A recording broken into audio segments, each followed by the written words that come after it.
Welcome back to our show, Sweet Home Nigeria. My name is Mrs. Augustina Anyanwu, and help me welcome my friend, Mrs. Glory Ezemma. Welcome again to our sweet home. All right, once again, we have a great topic. And this one, though we call it a great topic, but it's a very, very touchy topic. I know a lot of us have watched on TV and some of the documentaries that are being made about African kids that are fleeing the continent of Africa. And many of them are dying in the deserts. So that's why we're here today. To see what we can, come up with in terms of advice on what our government can do to save these children that are losing their lives in the process of trying to find another comfortable place where they can put their heads. So my dear friend, I know we've seen it on TV, we've had it on the news. So what are we going to do to rescue these children? I call them children because they're very young. They have not even started their life. So they still have a long way to go in life. And they are risking it. How are we going to rescue them? Yeah, no matter what, it goes back to, we go back to square one. Government and job. I think one of the purposes, among the purposes why they leave Nigeria is to make a better life, to find somewhere they can go. Because as you know, Nigerians, we are ready, we are willing to work. The point is, do we have a job? So if we can be able to create job in our own nation, where students, when they finish school, they will have a job ready for them to make a living. All the promises of education is to get a better or a quality job that can feed them. But when they finish school, the reverse becomes the case. Even somebody that didn't go to school pushing selling things with a wheelbarrow, then they have money more than them. They didn't know where to start again. So when they hear and see some of their friends and see things on TV, they want to make it. They don't want to disappoint their parents. That's another thing. And then some of them do not know, because of ignorance, they don't know how tough. All those people that will promise you, they already got a job for you, please do not listen to them. They will say you don't have to worry about accommodation. You don't have to worry about anything, they got it covered. They already got a job for you. My dear, the first question will be, why are you in Nigeria? If you already got a job for me overseas, and you got accommodation for me overseas, and then you're still here in Nigeria, what are you doing? All those people, they're lying to you. You will sell all you have in order to be able to go there and make a better living. You borrow money. Your father will sell a land.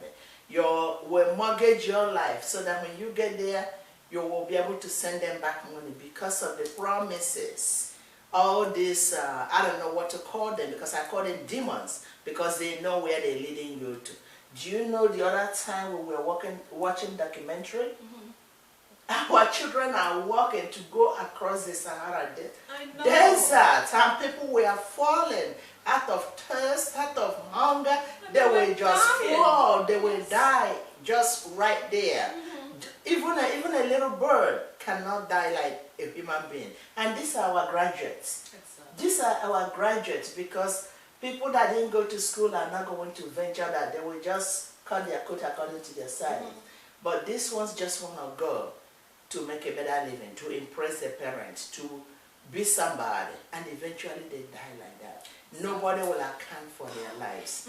I don't know what else you want to say, but I think it's heartbreaking to see our Nigerians die like that. Exactly. I mean, it's very touchy.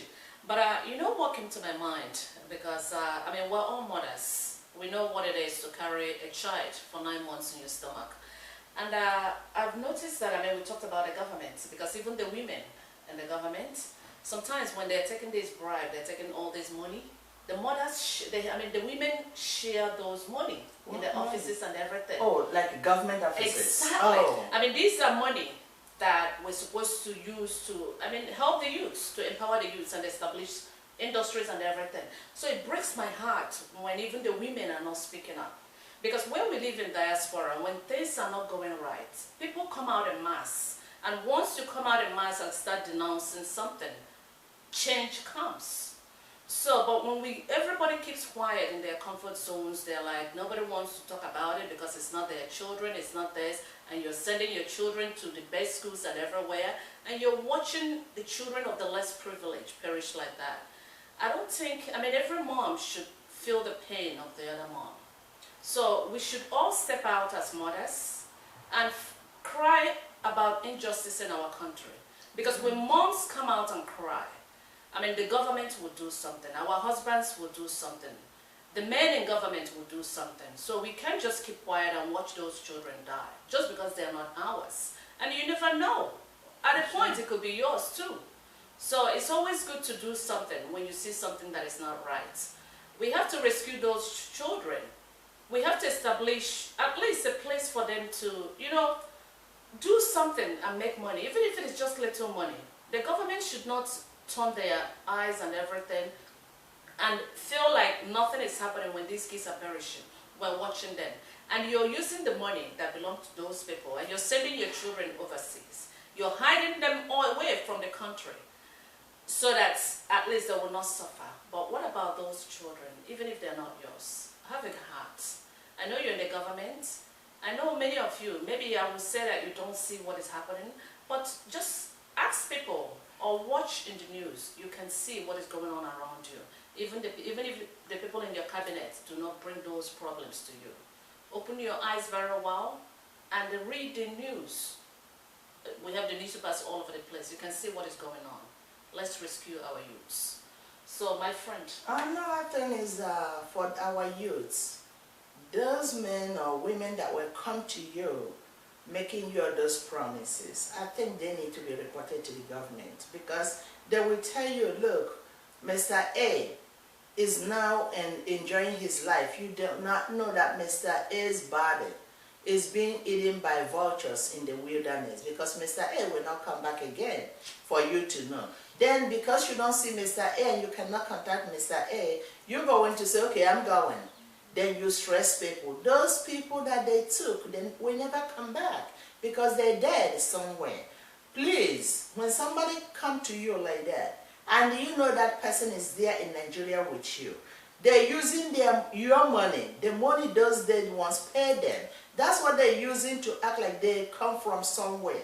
They are nowhere. No government, especially overseas, will, you know, encourage such a thing. It does not happen unless your brother or sister fight for you. You see the document, verify the document before you follow a total stranger that promise you heaven and earth, promise to give you a better life. They have their own cousins, they have their own nephews. Why can't they take them? Because they know it's a lie. Do not fall for it because our people are dying. Even some of our young girls, when they follow the so-called madam, you come out here, they use them for prostitution. All those things need to stop. Be careful who you are going to follow. Be very, very careful. You cannot mortgage your life for all these worldly things because it does not worth it. Be very careful, please. All right, I have two advices that I need to give. Okay. One, I'm giving to the parents. I know sometimes the parents have like very high expectation in terms of the children. You're right. Because you have seen somebody's child that is doing well, and you want your child to do, I mean, well too. I know we all want our children to do well. But at the same time, do not pressure them into making money. Because when you pressure them, then they want to impress you. So in the process, they risk their life to do whatever it takes to make that money. Allow them, because wealth comes slowly. It's not something that you chase. I know, then once again, like I said, I have two advice that I need to give. The other one will be the government. We know why the children are fleeing the country. So we can't just say we don't know, because there's no employment. So now with the new government that we have, it's good to brainstorm and see, all right, what are we going to do so that these children will not, these youths, these young men and women that have graduated will not flee our country and in the process die. So now you have to sit down with your cabinets, brainstorm, and once again, we talked about people in diaspora. Bring them so that they can help you create employment, so that you can employ those youths. Those are our human resources. And leaders of tomorrow. exactly. So we cannot allow our human resources to disappear. That's right. I mean, the people in government are older people, but think back, when you are dead and gone, who are the people that are going to take care of our country? Oh. It's you. So if we really love our children and if we really want the next generation to survive, this is the time for us to rescue them now. So please rescue our youths and our young men and women, our children that are fleeing the country and running to the desert, because many of them are dying there. So if you have not heard about it, if you have not read about it, that's why we're here as Mothers Against Injustice, to bring this to your hearing so that you can know what is happening around you, even if no one else is bringing it to your attention. So that's our show today. Like I said, it's a very touchy episode and it's a very short one. But please look into that, the government, see how you can save these children. And mothers, please, let's stand up for justice in our country. When we all come together and cry together, there will be a change in our country. Thank you for watching our show today. We're looking forward to our other episodes. And once again, we thank people that have, been giving us such great comments. We have responded to the ones. To some of them. Exactly. If so we didn't get to yours yet, we will get to it. Just pardon us. Exactly. All right? So and thank continue you to so send much. us your opinion. Exactly. Or any other contribution or any other topic you want us to address here. Because we are here for the people. As my co-host said, we are mothers against injustice. Anything that is bothering you, troubling you, you want us to bring it to, to the attention of more people, you send it our way. Okay. So thank you so much for watching. And you know why we can say our, what do you call it, our email again? Oh. Oh, did they have yours? Exactly. That's another topic. Actually. Okay. We will address it in another episode. Okay. So, you say so. All the same. So continue to watch our show and have a blessed week. Thank you. Thank you so much, our listeners. Continue to send it to your friends and well wishers so they will be able to contribute too. So we thank you as usual for watching us and keep on doing that. Every Saturday, a new topic comes out. Thank you, and you have a great and wonderful day.